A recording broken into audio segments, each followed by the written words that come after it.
कहाँ रह गई ये चंदा? अब तक तो इसे आ जाना चाहिए था।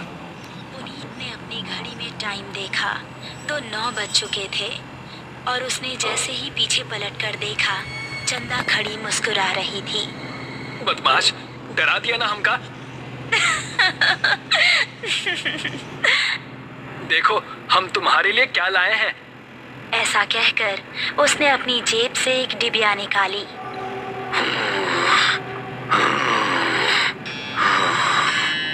तभी उन दोनों को किसी के सांस लेने की भयानक आवाज सुनाई दी। कौन है? ठीक सामने बरगद के पेड़ के नीचे उनको किसी आदमी का अक्स नजर आया।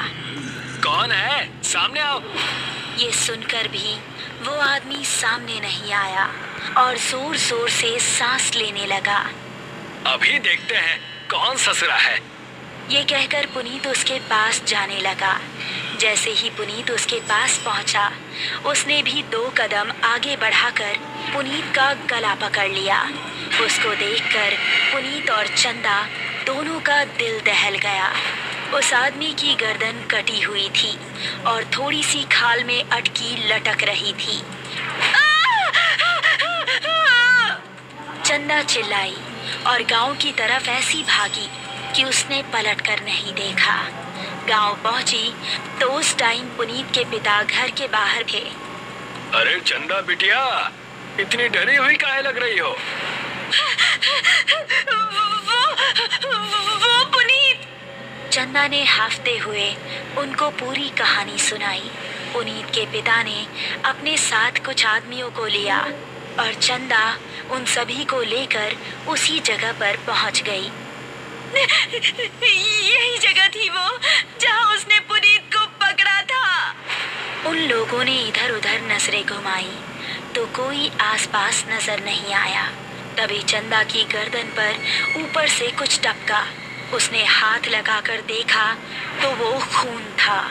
पेड़ की डाली के ऊपर पुनीत की बिना गर्दन की लाश टंगी हुई थी और उससे खून टपक टपक कर नीचे गिर रहा था। शहर से दूर एक छोटा सा गांव सरूपुर। रात के समय सभी अपने अपने घरों में आराम कर रहे थे। बाबूजी, हम जरा अपने दोस्त महेश से मिलकर आ रहे हैं। उसकी तबीयत जरा ठीक नहीं है ना? ठीक है, लेकिन जल्दी आना। जी बाबूजी। ऐसा कहकर वो खुश होता हुआ घर से निकल गया। आज तो सारे दोस्त मिलकर मस्त पार्टी करेंगे, मजा आ जाएगा।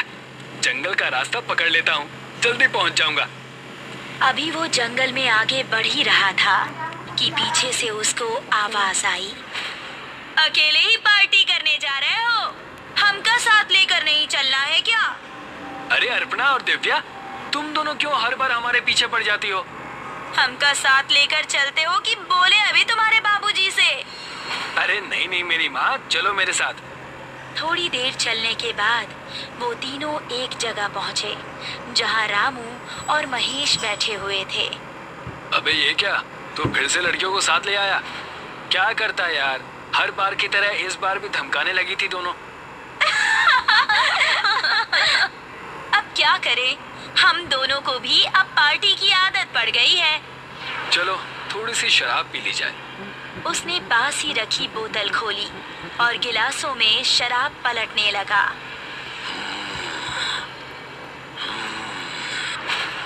तभी उनको किसी के सांस लेने की आवाज सुनाई दी। उन्होंने देखा तो पांचों के रोंगटे खड़े हो गए। सामने से कठमुंडू चलता हुआ आ रहा था। उन्होंने कदम बढ़ाए ही थे कि तभी कठमुंडू ने दिव्या को पीछे से पकड़ लिया। उसने दिव्या को इतनी जोर से कसा कि उसके मुंह से खून निकल गया। बाकी चारों अब बेहद डर गए और वहां से भाग निकले। दिव्या उसकी पकड़ में फंसी दर्द से कराह रही थी।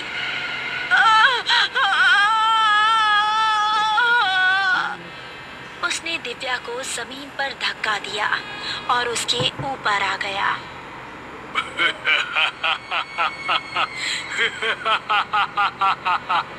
उसने दिव्या के सीने में हाथ डाला और उसके सीने से खून की धारा निकल पड़ी।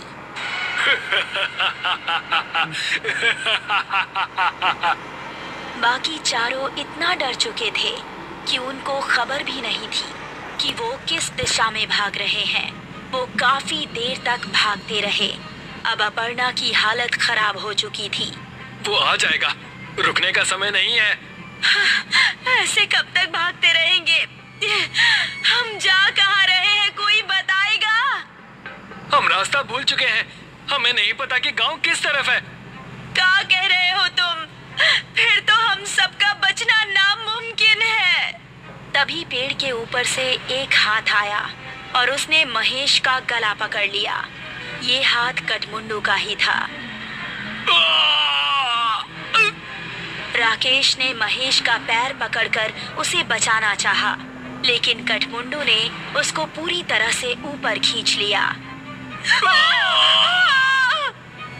और वो तीनों चिल्लाते हुए वहां से भाग निकले। वो देखो, सामने वो घर, उसके अंदर चलते हैं। वो तीनों एक घर के अंदर घुस गए और राकेश ने जल्दी से दरवाजा बंद कर दिया। तभी कोई जोर जोर से दरवाजा पीटने लगा। तीनों का शरीर इस समय पूरी तरह से कांप रहा था। दरवाजे की धम-धम उनके दिल को दहला रही थी।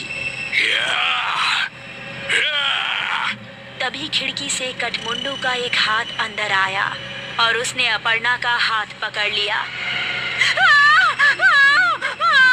बचाओ! अगर ये यहाँ है तो दरवाजे पर कौन है? राकेश ने दरवाजा खोला तो सामने गांव के बिरजू काका थे। बिरजू काका जल्दी से अंदर आए। उन्होंने कठमुंडू का हाथ पकड़ा और छुड़ाने लगे। कठमुंडू उनके छूते ही चीखने लगा।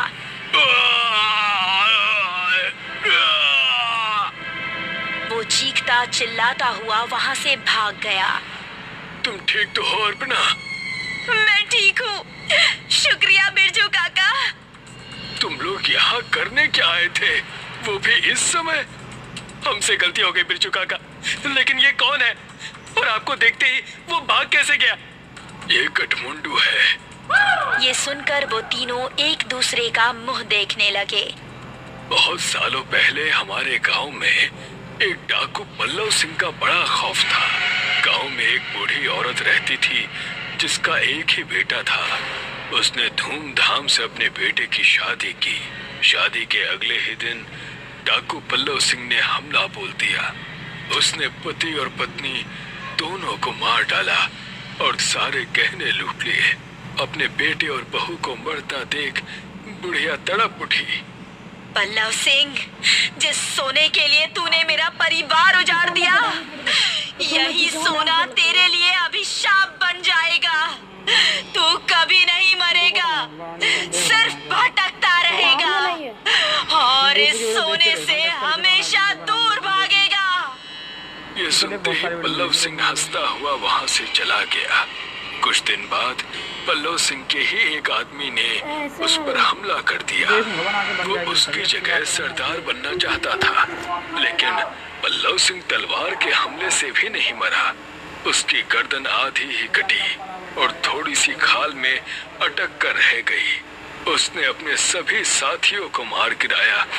उसने अपने उंगलियों में जितनी भी सोने की अंगूठियां पहनी थी वो गर्म होने लगी और उसके हाथ जलने लगे। बुढ़िया का श्राप अब शुरू हो गया था। उसने सभी अंगूठियां उतार फेंकी और जंगल में भाग गया। तब से अब तक वो जंगल में ही रहता है।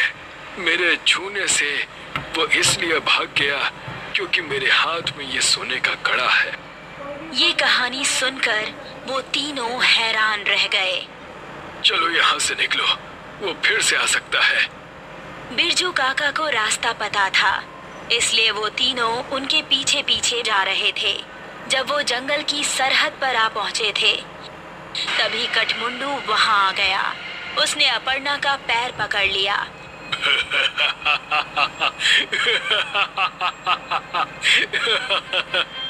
तभी राकेश ने बिरजू काका के गले पर नजर डाली।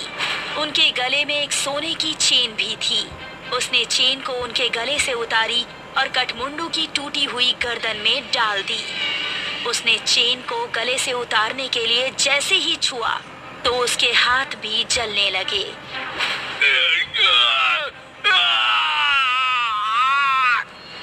वो वहां से भाग निकला।